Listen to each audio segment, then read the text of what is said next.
Okay, so there is a big difference between empowering and overpowering. You cannot use an overpowering spirit to empower someone, right? What that looks like is, I'll use my body dysmorphia, for example. Last week when I talked about my big win at the gym, working out in the main room, my body dysmorphia is a real issue. Like, I deal with a therapist for it. It has been something that I have. It's one of the last, like I would say, one of the last struggles that I kind of have that has been lingering. And when I talked about how incredibly proud I was that I got into the main room, a lot of people, well-meaning people, but more than a few people called me and thought that they could, in a sense, it was very much like a oh, we're going to come make you work out with us and you need to be in the main room. And I hear what you're saying, but you have to love yourself more and you have to be in the main room and you can't be afraid of, it was very overwhelming.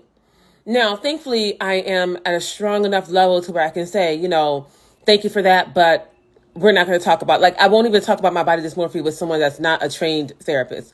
And that's where you can tell the difference between someone who is trained and licensed to handle mental health issues and someone who is not. Because when you overpower somebody like that, 9 times out of 10, if you get the right person, you will leave them worse off than when you met them, when you do that to them. Because they walk away with the mentality of, now what's wrong with me? Now I can't get it together for them, or maybe there is something wrong with me. I knew there was something wrong with me. That's what goes on in the mind of a person who's dealing with some mental health things.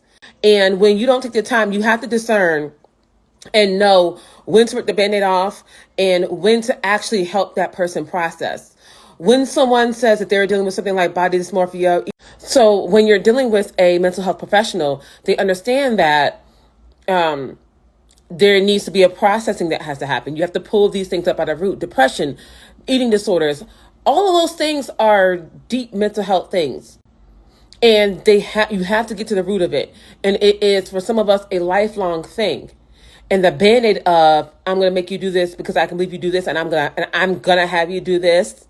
And I understand what you're saying, but that's another thing. When you overpower somebody, there is no, I understand, but. There's no but. Because that but signifies what you want them to believe. You want them to have your belief, and that's not fair. They still got to process. So it is literally, I understand, period. So take a step back and think, am I overpowering this person? Am I overwhelming them? Or am I actually empowering them to get the real help that they need to put up by the roots? And in the case of overpowering, I get it. 9 times out of 10 is well-meaning. You see the potential in someone, you see where they can go, and you want to drag that out of them. But again, when you're trained, you know how to take a step back and see what that person truly needs and what's really going to help them. So you cannot empower by